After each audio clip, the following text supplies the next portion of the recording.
Hello everyone, I'm Shweta and I'm a postgraduate. I have done my bachelor's and master's in applied psychology.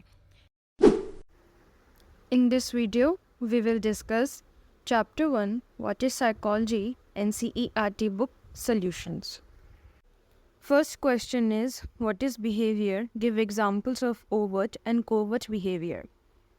Behavior एक association होता है किसी stimulus या response के बीच में जो इंटरनल भी हो सकता है और एक्सटर्नल भी हो सकता है. स्टिमुलस कोई इवेंट या ऑब्जेक्ट हो सकता है जो किसी बिहेवियर चेंज को ट्रिगर करता है, और जो इंटरनल बिहेवियर्स होते हैं उनको कोवर्ट बिहेवियर कहते हैं और एक्सटर्नल बिहेवियर को ओवर्ट बिहेवियर कहते हैं.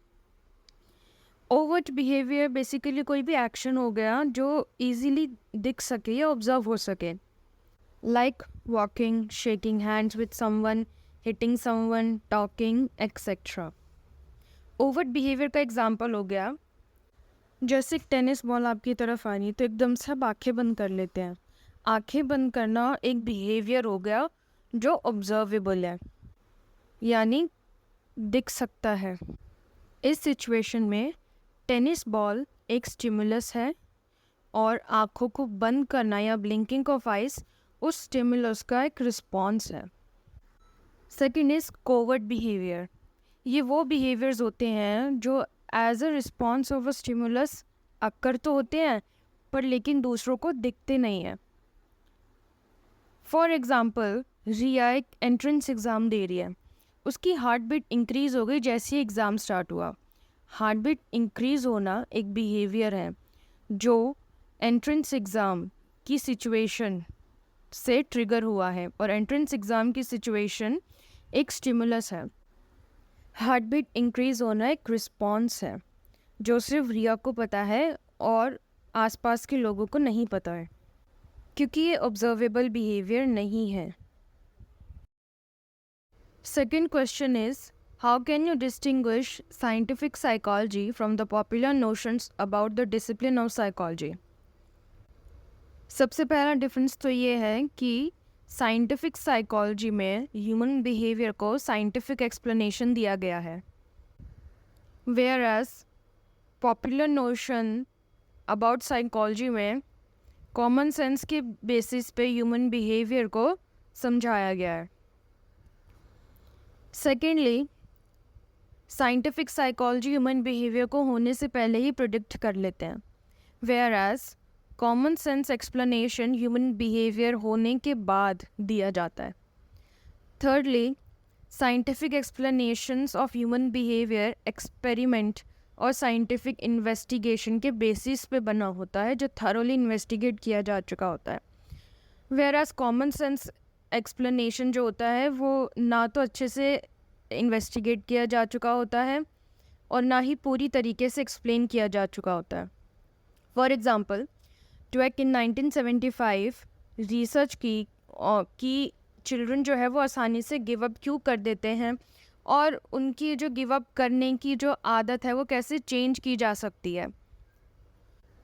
तो कॉमन सेंस तो ये कहता है कि बच्चों को पहले इजी प्रॉब्लम्स देनी चाहिए ताकि उनका कॉन्फिडेंस बिल्ड हो और फिर धीरे धीरे करके डिफ़िकल्ट प्रॉब्लम देनी चाहिए. पर लेकिन ड्वेक ने साइंटिफिक रिसर्च की और ये फाउंड किया कि जिन बच्चों को इजी प्रॉब्लम्स दी गई थी स्टार्टिंग में, उन्होंने इजीली गिव अप कर लिया और हार मान ली, वेयर एज दूसरे ग्रुप जो था बच्चों का जिनको इजी प्रॉब्लम भी दी गई और डिफ़िकल्ट प्रॉब्लम भी दी गई, उन्होंने हार नहीं मानी. दिस प्रूव्स कि साइंटिफिक एक्सप्लेनेशन होना कितना ज़रूरी है. Third question is give a brief account of the evolution of psychology. Evolution of psychology influence हुआ by the following schools of psychology. First is structuralism develop by Wilhelm Wundt. इसमें focus किया गया कि mind का structure क्या है और mind के स्ट्रक्चर को समझने के लिए introspection as a technique use किया गया. इंट्रोस्पेक्शन में जो इंडिविजुअल होता है अपने मेंटल प्रोसेसेस को और एक्सपीरियंसेस को अपने शब्दों में इन डिटेल डिस्क्राइब करता है. विल्हेम वुंट ने 1879 में first experimental laboratory of psychology establish की in Leipzig, Germany. Second is functionalism developed by William James.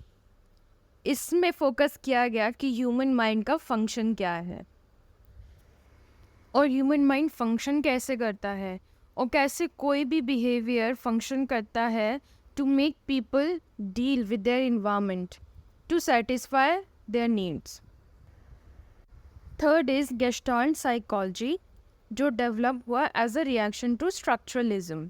इसमें फोकस किया गया on the organisation of perceptual experiences, कि कैसे हम जो भी परसीव करते हैं वो कैसे हमारे माइंड में प्रोसेस होता है और कैसे हमारे एक्सपीरियंसेस के साथ मिलके एक नया एक्सपीरियंस बनाता है।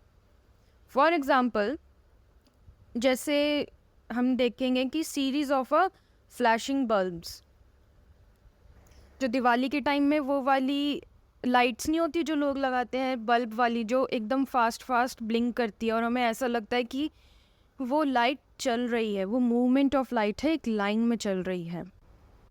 बट इन रियलिटी वो कई सारे लाइट बल्ब्स होते हैं जो बारी बारी से पहले चलते हैं फिर डिम हो जाते हैं, चलते हैं फिर डिम हो जाते हैं, पर ये एक्शन इतनी फास्ट होता है कि हमें ऐसा लगता है कि लाइट एक लाइन में चल रही है।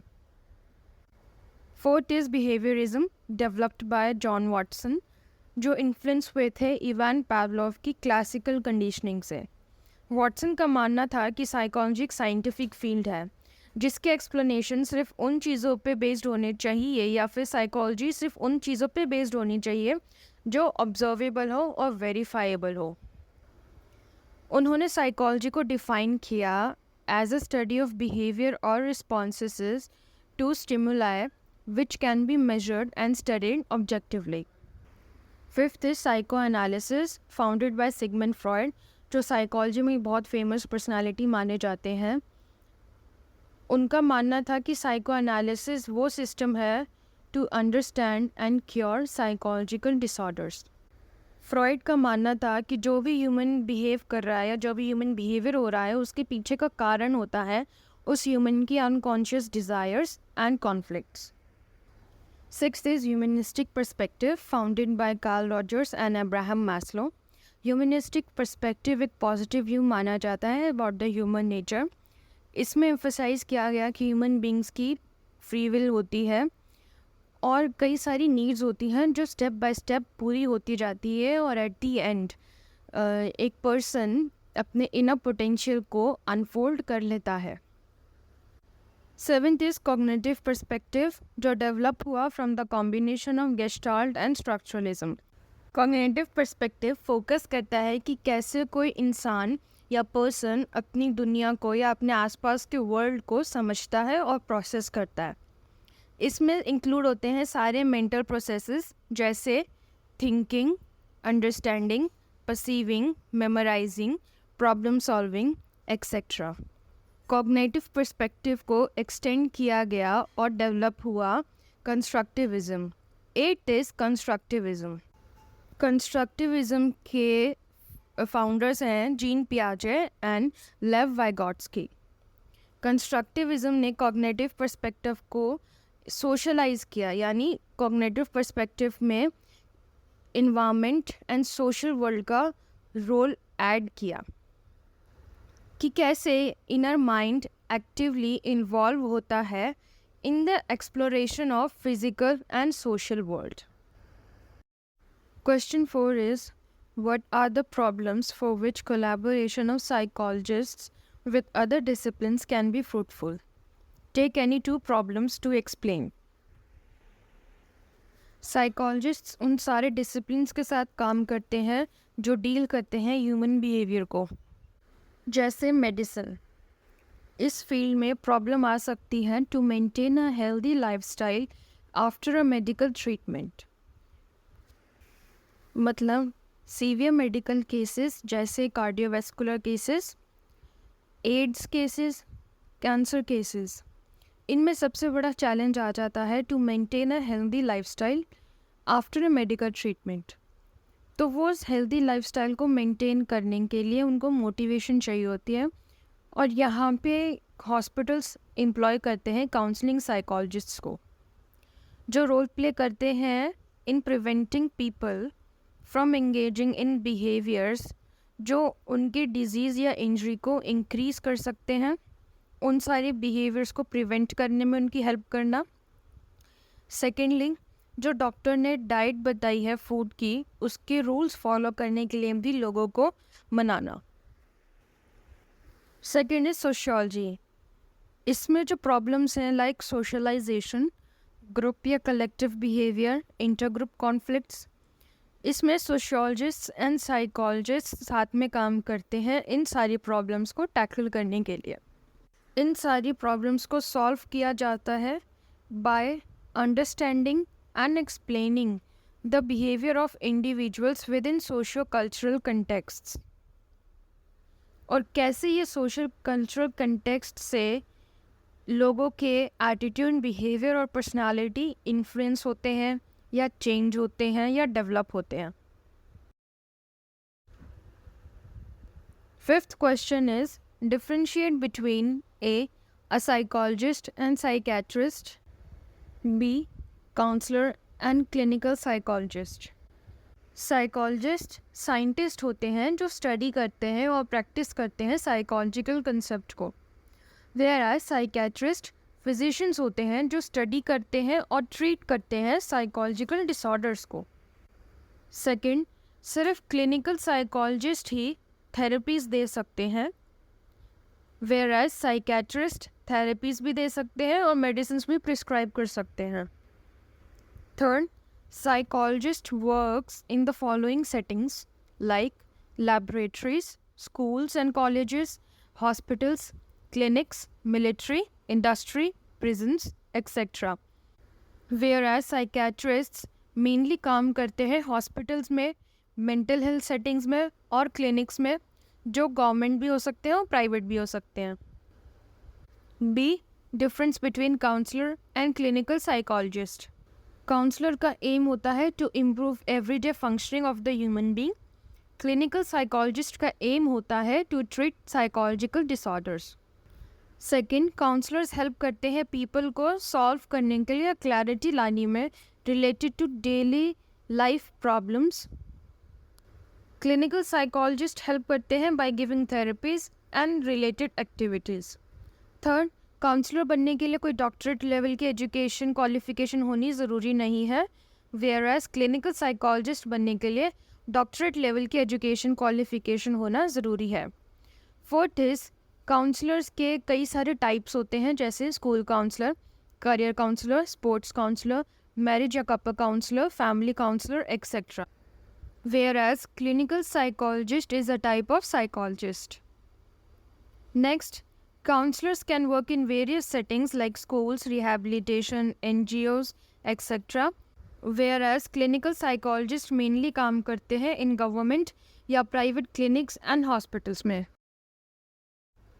Question 6. Describe some of the areas of everyday life where understanding of psychology can be put to practice.